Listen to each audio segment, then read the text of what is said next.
Everyone and welcome back to my channel. It's me Ashika Satija. आज मैं आपको कराने वाली हूँ cash flow from operating activities related questions with adjustments. So first question आपका है जो है वो सनशाइन लिमिटेड का है।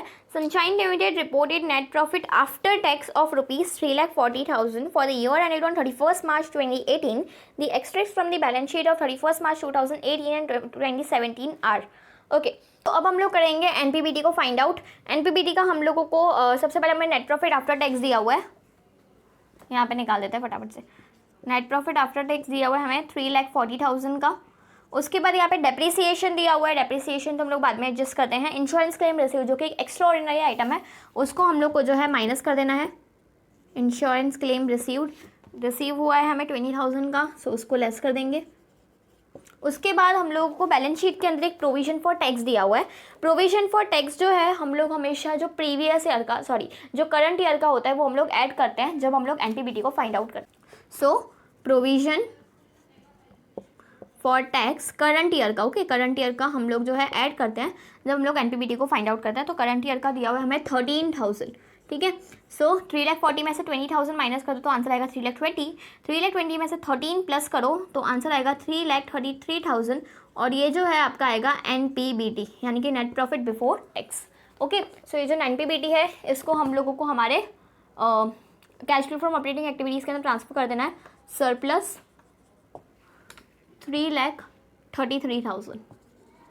उसके बाद हम लोग को एडजस्टमेंट्स के साथ डील करना है। डेप्रिसिएशन जो कि एक नॉन ऑपरेटिंग एक्सपेंडिचर है उसको हमें ऐड कर देना है। So depreciation will be added, इसका अमाउंट है 49,000। उसके बाद लिखा हुआ है gain on the sale of investments. Gain हम लोग को हुआ है which is an non operating income. So gain on sale of investments कितना गेन हुआ है 8,000, तो उसको हम लोग को लेस कर देना है। 49 माइनस 8 यानी कि 41,000 इन शॉर्ट हमें ऐड करना है। सो यहाँ पे आपका आंसर आएगा 3,74,000 और ये जो आंसर आएगा वो आएगा cash flow from operating activities before working capital changes and extra ordinary item, ठीक है।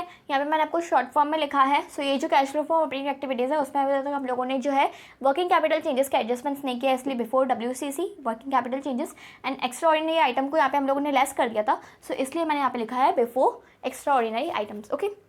अब यहाँ पे हमें वर्किंग कैपिटल चेंजेस के एडजस्टमेंट्स करने हैं। इन्वेंट्रीज पिछले साल हमारी इसकी वैल्यू थी 72,000, इस साल जो है इसकी वैल्यू है 69,000। That means the inventories are decreasing by 3,000। यहाँ पे हम लोग जो है डिक्रीज हो रही है तो ऐड कर देंगे इन्वेंट्रीज को, क्योंकि करंट एसेट्स के साथ उसका इनवर्स रिलेशनशिप होता है। सो इन्वेंट्रीज को हम लोग ऐड कर देंगे बाय 3,000। उसके बाद ट्रेड रिसीवेबल जो कि करंट एसेट है, पहले 61,000 थी उसकी वैल्यू, अब है उसकी 94,000। सो अब उसकी वैल्यू बढ़ रही है 33,000 से। सो हम लोग माइनस कर देंगे ट्रेड रिसीवेबल्स को 33,000 से, ओके। उसके बाद प्रीपेड एक्सपेंस जो कि एक करंट एसेट है, क्योंकि हम लोग किसी को भी एडवांस में देते हैं प्रीपेड यानी कि हम लोगों ने एडवांस दिए और एडवांस दिया तो वो हमारे लिए क्या होगा, एसेट होगा। एक्सपेंस जो करंट एसेट है वो हमारा पहले था 3,000 और अब है हमारा 14,000, यानी कि जो प्रीपेड एक्सपेंसेस है यानी कि करंट एसेट है वो हमारा बढ़ रहा है 11,000 से। सो यहाँ पे आप लेस कर दोगे प्रीपेड एक्सपेंस एंड अमाउंट आएगा 11,000, ओके। उसके बाद लिखा हुआ है trade payables which is in current liability. Current liability जो है 78 थी पहले, अब हो गई है 82,000 यानी कि इंक्रीज हुई है। सो यहाँ पे आप ऐड कर दोगे ट्रेड पेबल्स 4,000। उसके बाद आएगा प्रोविजन फॉर टैक्स। तो प्रोविजन फॉर टैक्स जो होता है हम लोग को 2 ईयर्स के जब भी दिए होते हैं, यानी कि previous year and current year. So previous year का प्रोविजन फॉर टैक्स अगर दिया होता है कि हम लोगों ने प्रोविजन यानी कि जो टैक्स है वो हम लोगों ने पे कर दिया है, एंड करंट ईयर का हम लोगों को दिया होता है कि हम लोगों ने इस साल इतना प्रोविजन बनाया है, ठीक है। सो हम लोगों को हमेशा जो है प्रीवियस ईयर का लेस करना चाहिए, बिकॉज हम लोगों के बिजनेस से पैसा कितना गया है, प्रीवियस ईयर वाला ही गया। प्रोविजन बनाया है अभी तक, लेकिन बिजनेस के अंदर पैसा तो है ना अभी भी, तो यानी कि बिजनेस के अंदर से पैसा नहीं गया है, तो इसलिए हम लोग उसको हम लोग बिल्कुल भी एडजस्ट नहीं करते, माइनस नहीं करते, बट हम लोग का जो प्रीवियस ईयर का जो हम लोगों ने पे किया है अभी उसको हम लोग को जो है लेस करना है, ठीक है। सो हम लोग जब इन सबको एडजस्ट कर देंगे यानी कि 3 + 4 7,000 हमें ऐड करना है। 3,74,000 में अगर हम लोग 7,000 ऐड कर देंगे सो आपका आंसर आएगा 3,81,000। 3,81,000 में से अगर आप लोग जो है 44,000 लेस कर दोगे सो यहाँ पे आपका आंसर आएगा 3,37,000। ओके, इसके बाद जब ये सारे एडजस्टमेंट्स हो जाता है तो ये मेरा जो आंसर आया वो कहाँ का आया, cash flow from operating activities before extra ordinary items, before extra ordinary items. Okay, क्योंकि वर्किंग कैपिटल चेंजेस का तो हम लोगों ने एडजस्ट कर दिया। ओके, अब यहाँ पे हम लोग कर देंगे लेस टैक्सेस पेड। ठीक है, टैक्सेस हमें कितने माइनस करने हैं, 19,000।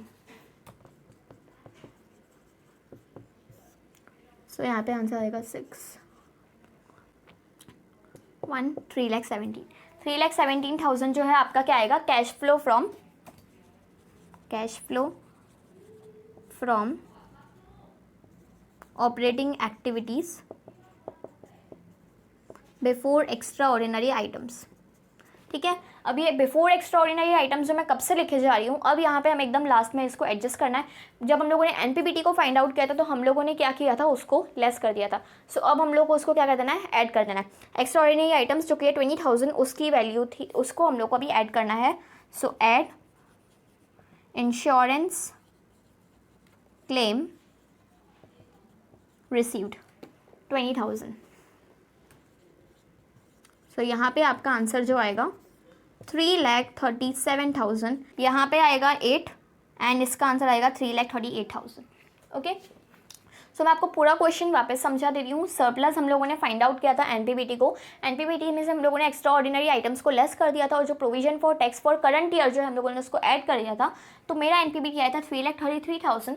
उसके बाद डेप्रिसिएशन दिया हुआ था, उसको मैंने ऐड कर दिया। Loss on sale of investment जो कि एक नॉन ऑपरेटिंग इनकम है, उसको मैंने लेस कर दिया। तो मेरा आंसर आया cash flow from operating activities before working capital and extra ordinary items. उसके बाद मैंने वर्किंग कैपिटल चेंजेस को जब हम लोगों ने ऐड और लेस किया, सो उसके बाद मेरा आंसर आया 3,37,000 एंड उसको मैंने heading the cash flow from operating activities before extra ordinary items. उसके बाद मैंने जो लेस टैक्सेस पेड थे, जो कि मेरे प्रीवियस ईयर में से मैंने अमाउंट जो है माइनस किया था, बिकॉज अभी हम लोगों ने ओनली प्रोविजन बनवाया है, बट एक्चुअली में जो हम लोगों ने पे किया था वो प्रीवियस ईयर का पे किया था। सो हम लोगों के प्रीवियस ईयर के हिसाब से जो है अमाउंट गया होगा। सो इसलिए मैंने 19,000 जो है उसको लेस कर दिए। सो मेरा आंसर आया 3,18,000 एंड उसके बाद मैंने जो है इंश्योरेंस क्लेम रिसीव जो कि एक एक्स्ट्राऑर्डिनरी आइटम था, जो कि हम लोगों ने एनपीबीटी के फाइंड आउट करते वक्त मैंने माइनस कर दिया था, उसको मैंने यहाँ पे ऐड कर दिया। सो इंश्योरेंस क्लेम रिसीव्ड मैंने उसको प्लस कर दिया। सो आपका आंसर आ गया 3,38,000। ओके, सो आई होप आपको ये क्वेश्चन समझ में आ गया होगा। एकदम सेम फॉर्मेट जो है आप अपने जो बोर्ड्स के एग्जाम है उसमें भी यूज़ कर सकते हो। ये फॉर्मेट यूज़ कर लिया और अगर आपने इस हिसाब से सब कुछ हेडिंग अच्छे से लिखी, प्रॉपरली लिखा, हाँ फुल फॉर्म में लिखना सब कुछ, ठीक है। अगर आपने सब कुछ लिख दिया, सो आपके जो हैं पूरे इसके जो 8 मार्क्स हैं या तो फिर 5 मार्क्स है वो आपको पूरे जो है मिल जाएंगे, ठीक है। सो इसलिए मैंने इसमें जो है सारी हेडिंग्स जो है लिख दी हैं। जैसे आप जो है पूरा क्वेश्चन जो है अच्छे से लिख पाओगे एंड इवन आपकी हर एक चीज़ जो भी आपका अमाउंट आएगा उसके बाजू में आप लिखोगे कि ये अमाउंट किस चीज़ का। ओके, सो आई होप आपको ये क्वेश्चन अच्छे से समझ में आ गया होगा। ओके, सो आई होप आपको ये क्वेश्चन अच्छे से समझ में आ गया होगा। अगर आपको इस क्वेश्चन रिलेटेड कोई भी डाउट हो तो आप मुझे कमेंट सेक्शन में पूछ सकते हो एंड अगर आपके लिए वीडियो यूजफुल रहा हो तो उसको लाइक करना, शेयर करना और सब्सक्राइब करना। Meet you in the next video, bye bye.